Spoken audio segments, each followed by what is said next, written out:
এটা আমি পূরণ করতে পারি নাই, সেদিক থেকে বলবো যে যদি সেটা পূরণ করতে পারতাম তাহলে হয়তো বা বলতে পারতাম যে হ্যাঁ আমি ভালো খেলেছি, টিমের জন্য খেলতে পারছি।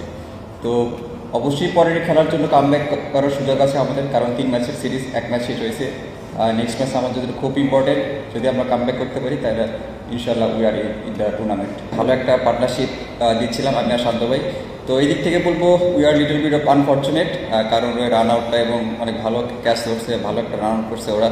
তো আমার কাছে মনে হয় এটা অনেক টার্নিং পয়েন্ট, কারণ ওখান থেকে যদি আমরা একটা ছোট 30 কিংবা 40 রানের পার্টনারশিপ আরও অ্যাড করতে পারতাম দুইজন মিলে, তাহলে মনে হয় আমাদের কাছে গেমটা অনেক আরও বেশি ইজি হয়ে যেত আমাদের কাছে। তো আমি আর শান্ত ভাই যেরকম সেট ছিলাম ওখানে, আমরা যদি আর কিছুটা ওভার থাকতে পারতাম, অ্যাটলিস্ট 5 to 10 ওভার যদি আর স্টে করতে পারতাম, তাহলে আমাদের ম্যাচটা অনেক ভালোভাবে বেড়ে আসছে এবং পরবর্তী ব্যাটসম্যানদের জন্য অনেক ইজি হয়ে যেত।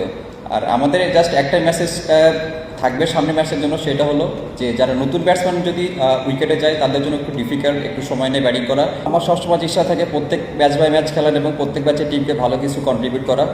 তো টিমের যেটা রিকোয়ারমেন্ট, যেটা আমি লাস্ট ম্যাচে পূরণ করতে পারি না, চেষ্টা থাকবে টিমের যেটা রিকোয়ারমেন্টস, টিমের যেটা নিড, সেটা যাতে আমি পরবর্তী ম্যাচে পুষে দিতে পারি। আর টিম গোল যেটা, যেহেতু 3 ম্যাচের সিরিজ, 1 ম্যাচ শেষ হয়েছে, সামনে আরও 2 ম্যাচ আছে। আমরা 2 ম্যাচে চিন্তা করতেছি না, কারণ সামনের ম্যাচটা অনেক ইম্পর্টেন্ট টুর্নামেন্টে টিকে থাকতে হইলে। তো সামনের ম্যাচে সবার ফোকাস থাকবে। বলিংয়ের ফিনিশটা অনেক ভালো হয়েছে, ফিল্ডিং অনেক ভালো ছিল, ব্যাটিংয়ের শুরুটা অনেক ভালো ছিল। জাস্ট আফটার 17 ওভার্স তারপর একটা কলাপস হয়েছে, যেটার কারণে আমরা আর কি কামব্যাক করতে পারি নাই। তো আশা করি যে এখান থেকে যেটা হয়েছে আনএক্সপেক্টেড, আসলে আমরা কিছুটা আনফর্চুনেটও বলবো, কারণ এরকম সাধারণত আমরা খেলায় দেখি না এরকম ঘটনা ঘটতে। তো আশা করি সামনের ম্যাচগুলোতে এই জিনিসগুলো আর ঘটবে।